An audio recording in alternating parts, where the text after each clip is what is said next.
Hello guys, आपका स्वागत है मेरे YouTube चैनल में। इस वीडियो में हम देखेंगे 2026 के अंदर Adobe Photoshop ने क्या-क्या न्यू अपडेट्स दिए हैं, उनको हम किस प्रकार यूज़ करके अपने वर्क फ्लो को और भी बेटर कर सकते हैं।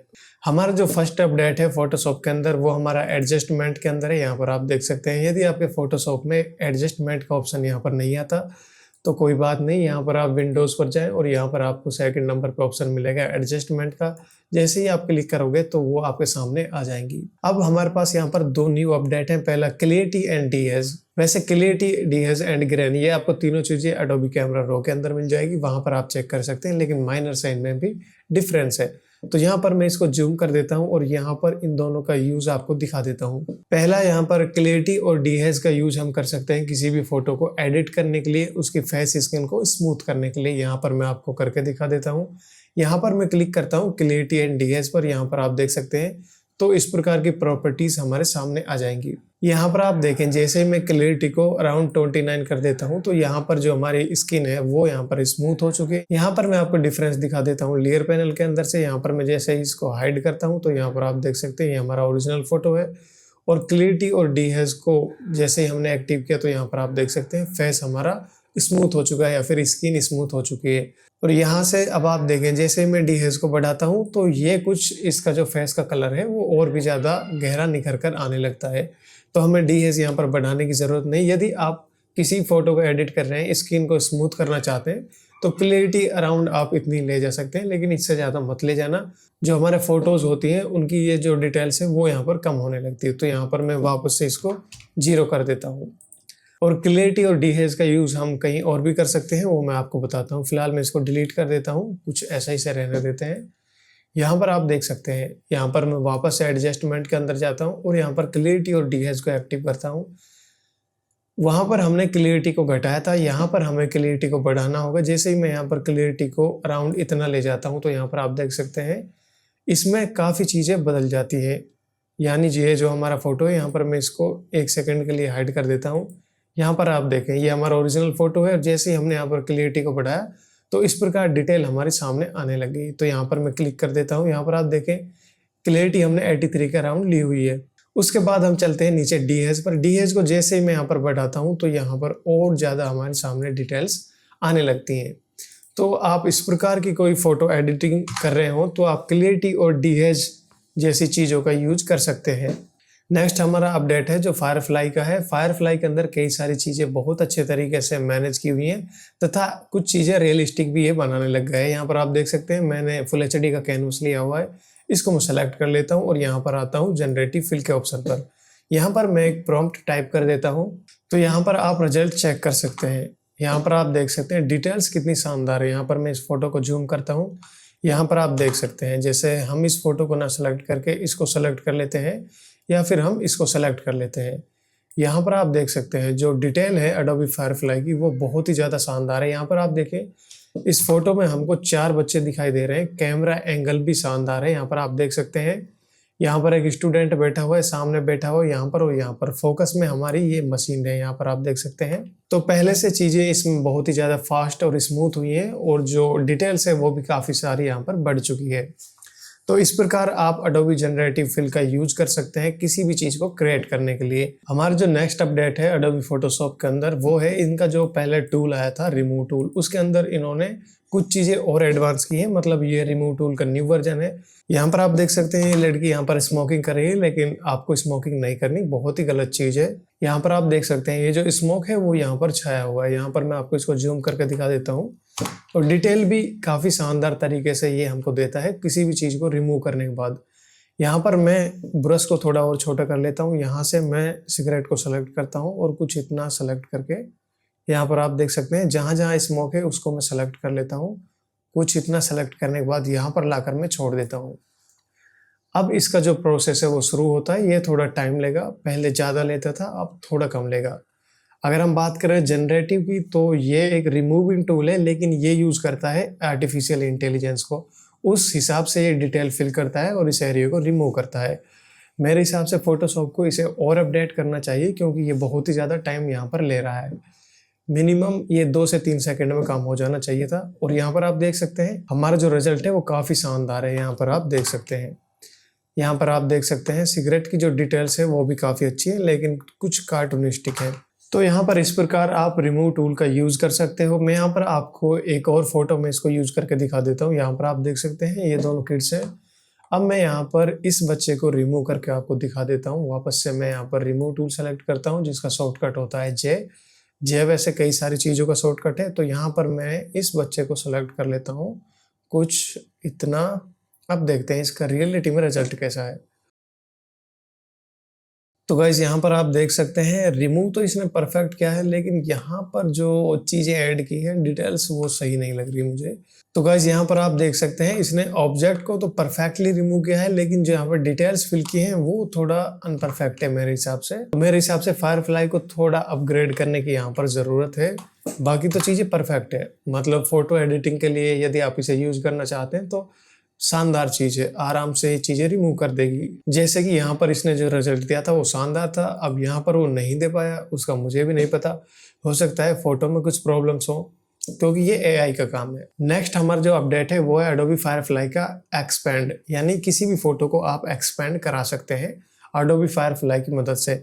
यहाँ पर मैं क्रॉप टूल का यूज़ करूँगा। यहाँ पर आप देख सकते हैं मैं सी प्रेस कर रहा हूँ और इसको थोड़ा सा मैं यहाँ पर बढ़ा देता हूँ कुछ इतना, और यहाँ से मैं इसको नीचे भी बढ़ा देता हूँ कुछ इतना, और यहाँ से मैं इसको थोड़ा ऊपर की ओर भी बढ़ा देता हूँ कुछ इतना। तो यहाँ पर आप देखें हमको यहाँ पर एक ऑप्शन मिलता है ट्रांसपेरेंट डिफॉल्ट, लेकिन यहाँ पर आपने क्लिक करना है और यहाँ पर आपने जनरेटिव एक्सपेंड पर क्लिक कर देना है और यहाँ पर आपने जनरेट के ऑप्शन पर क्लिक कर देना है। तो गाइज यहाँ पर आप देख सकते हैं कितना शानदार इसने चीज़ों को एक्सपेंड किया है। यहाँ पर मैं वी सेलेक्ट करता हूँ मूव टूल, तो यहाँ से आप देखें हमको यहाँ पर 3 और वेरिएंट इसके मिलते हैं। यहाँ पर मैं इसको सेलेक्ट कर लेता हूँ या फिर इसको। अब मेरे हिसाब से रिजल्ट यही ज़्यादा बेस्ट आ रहा है। तो यहाँ पर आप देख सकते हैं हमारा मेन फोटो ये था। यहाँ पर मैं इसको आपको दिखा देता हूँ जितना इसने एक्सपेंड किया है, और बेहद शानदार तरीके से एक्सपेंड किया है। यहाँ पर आप डिटेल्स चेक कर सकते हैं। ये हमारा जो मेन फोटो था और ये हमारा एडोबी फायरफ्लाई ने एक्सपेंड किया है। यहाँ पर आप देख सकते हैं कुछ डिटेल्स यहाँ पर भी शानदार इसने ऐड की है। यहाँ पर आप देख सकते हैं रिंकल्स चेक कर सकते हैं, जो हमारा फोटो है उसका ओरिजिनल स्ट्रक्चर और फिर जो फायरफ्लाई ने अपडेट किया है उसका स्ट्रक्चर लगभग सिमिलर है। 99% यहाँ पर चीज़ें सिमिलर है, 1-2% तो ऊपर नीचे हो जाता है क्योंकि ये एआई का काम है। एआई अभी इतना परफेक्ट नहीं हुआ है। देखो ये हमारे पास एक फ़ोटो है, इसकी मैं कॉपी ले लेता हूँ कंट्रोल जे से। अभी मैं यहाँ पर जाता हूँ इसके अंदर और यहाँ से मैं ऑब्जेक्ट सिलेक्शन टूल को सेलेक्ट कर लेता हूँ और थोड़ा यहाँ पर वेट करता हूँ। अब आप यहाँ पर देख सकते हैं यहाँ पर हमको एक ऑप्शन मिलता है सेलेक्ट पीपुल। जैसे मैं यहाँ पर क्लिक करता हूँ तो यहाँ पर हमारे सामने इसका इमेज आ रहा है। इसको जैसे मैं क्लिक करूंगा तो हमारे सामने ये सब चीजें यहाँ पर आ रही हैं। फोटो एडिटिंग के लिए ये चीजें गेम चेंजर साबित हो सकती हैं। पहले कोई भी बंदा जब फोटो एडिट करता था, जैसे आपको पर्टिकुलर किसी जगह पर काम करना है तो आपको सिलेक्शन लेना पड़ता था। सिलेक्शन उतना परफेक्ट नहीं आता था जितना कि इसने करके दिया है। यहाँ पर आप देख सकते हैं यदि आपने हेयर पर काम करना है तो इसने हेयर को सिलेक्ट कर लिया है, आईब्रोज पर काम करना है तो उसको सिलेक्ट कर लिया है। यहाँ पर मैं इसको जूम करके आपको दिखा देता हूँ ताकि आपको परफेक्ट लगे। जैसे यहाँ पर हेयर हो गए, आईब्रोज हो गई, आईज हो गई, इरिस हो गई, नोज हो गई, माउथ, ईयर्स, फेशियल स्किन, यहाँ पर आप देख सकते हैं टोटल चीज़ें इसने सेलेक्ट की हुई है। तो आप यहाँ पर जो भी चीज़ों पर वर्क करना चाहे वो कर सकते हैं। जैसे यहाँ पर जैसे हेयर को मैं सेलेक्ट करता हूँ, अप्लाई यहाँ पर कर दीजिए। ये यहाँ पर सेलेक्ट हो चुका है। अब इसमें जैसे आपने इमेज में जाकर एडजस्टमेंट के अंदर जाकर यहाँ पर आप ब्राइटनेस कम कर दीजिए। यहाँ पर आप देख सकते हैं डार्क वैल्यू बढ़ चुकी है और कॉन्ट्रास्ट थोड़ा बढ़ा दीजिए। यहाँ पर मैं ओके पर क्लिक करता हूँ और यहाँ पर आप कंट्रोल डी प्रेस करें तो यहाँ पर आप डिफरेंस चेक कर सकते हैं। मैं यहाँ पर वी प्रेस कर देता हूँ तो यहाँ पर देखें आप, ये हमारा ओरिजिनल था और यहाँ पर देखें आप, ये हमारा एडिट है। तो यहाँ पर मैं आपको एक चीज़ और बताता चलूँ, जैसे ये एडजस्टमेंट के अंदर ये 2 चीज़ें एडोबी कैमरा रो के अंदर है, तो उसी प्रकार आपको ये सब चीज़ें, जैसे यहाँ पर मैं सेलेक्ट पर वापस जाता हूँ, ऑब्जेक्ट सिलेक्शन टूल पर मैं यहाँ पर क्लिक करता हूँ और यहाँ पर सेलेक्ट, ये चीज़ें ऑलरेडी एडोबी कैमरा रो के अंदर हैं, लेकिन ये ज़्यादा बेस्ट है। एडोबी कैमरा रो के अंदर चीज़ें कैप्चर होती हैं जो जैसे हम फेस स्किन को सेलेक्ट कर रहे हैं तो परफेक्ट तरीके से नहीं होती, उनको हमें सेलेक्ट करना होता है। इसमें हमें सेलेक्ट करने की कोई नीड नहीं है। तो यहाँ पर मैं इसे कैंसिल कर देता हूँ। अब हम चलते हैं हमारे नेक्स्ट अपडेट की तरफ। वो मेरे हिसाब से ज़्यादातर 2 चीज़ों के लिए है। कोई यदि फैशन की फ़ोटोज़ एडिट करता है या कोई ब्रांडिंग पर वर्क करता है या फिर फ़ोटो एडिटिंग का काम है, उसके लिए तो ये चीज़ें जानदार हो सकती हैं। अब मैं यहाँ पर जाता हूँ सिलेक्शन टूल ब्रश के अंदर। आप यहाँ पर सेलेक्ट खुद से भी कर सकते हैं, कोई प्रॉब्लम नहीं है। यहाँ पर मैं इसको कुछ इतना इस तरीके से सेलेक्ट कर लेता हूँ। आपने रफली सेलेक्ट करना है, कोई आपने हार्डली सेलेक्ट नहीं करना।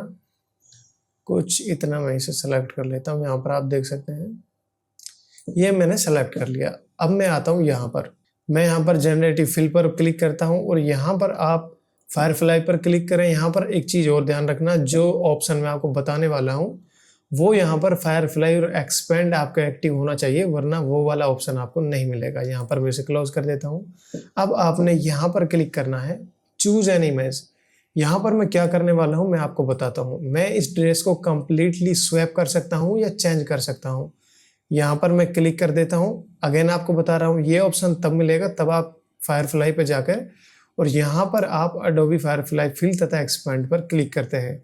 यहाँ पर मैं क्लिक कर देता हूँ, एक फ़ोटो यहाँ से सेलेक्ट कर लेता हूँ। ये वाला मैं सेलेक्ट कर लेता हूँ, इसको ओपन पर क्लिक कर देता हूँ। ये फ़ोटो यहाँ पर हमारा आ चुका है। यहाँ पर आप ध्यान रखना, रेफरेंस आपने ऑब्जेक्ट पर सेलेक्ट करना है। होल इमेज पर करोगे तो आपका जो सिलेक्शन वाला एरिया है, यहाँ पर मैं आपको कुछ चीज़ें बता देता हूँ। जैसे यहाँ पर मैं ऑब्जेक्ट सेलेक्ट करता हूँ तो ऑब्जेक्ट का जो ड्रेस है वही ट्रांसफ़र होगा। यदि आपने होल इमेज स्वैप सेलेक्ट कर लिया तो यहाँ पर जो चीज़ें हैं वो स्वैप हो जाएंगी। बेहतर ये आपने रेफरेंस के लिए ऑब्जेक्ट सेलेक्ट करना है। यहाँ पर स्वैप द सेलेक्ट एरिया नहीं रखना, place into the selected area रखना है। उसके बाद आपने कुछ नहीं करना, आपने सीधा जनरेटिव के ऑप्शन पर आना है और यहाँ पर आपने क्लिक कर देना है।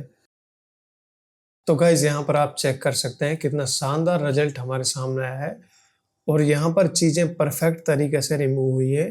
तो यहाँ पर आप चाहें तो दूसरा रेफरेंस भी चेक कर सकते हैं, तीसरा रेफरेंस भी चेक कर सकते हैं। सब में कुछ ना कुछ डिफरेंस मौजूद है और डिटेल्स आप यहाँ पर देखें, परफेक्ट डिटेल है, कोई हवा में यहाँ पर काम नहीं हुआ है। ये हमारा जो जनरेटिव फील है वो है और रियलिटी में हमारा इमेज कुछ इस प्रकार था। तो इतना शानदार तरीके से हमको चीज़ें यहाँ पर बदलने को मिल जाती है। मेरे हिसाब से फ़ोटो एडिटिंग के दौरान जो चीज़ें हमें चाहिए वो अडोबी फोटोशॉप के अंदर लेटेस्ट वाला जो वर्जन है उसके अंदर सारी चीज़ें मौजूद है।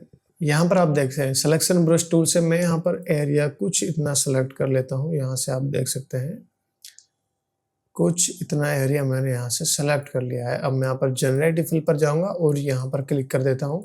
फोटो मैं यहाँ से सेलेक्ट कर लेता हूँ कुछ इतना और यहाँ से आपने object place into the selected area select रखना है, जनरेट पर क्लिक कर देना है।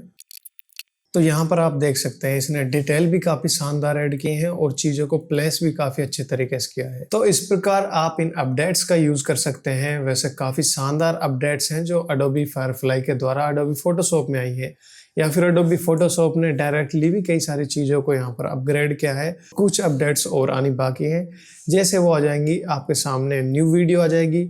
मुझे ये तो नहीं पता व्यूज़ क्यों नहीं आ पाते, पर कोई प्रॉब्लम नहीं, ये मेरा एक पैशन है जिसको मैं हमेशा फॉलो करता रहूँगा। तो यदि आपको वीडियो पसंद आई हो तो चैनल जरूर सब्सक्राइब कर देना। Thank you.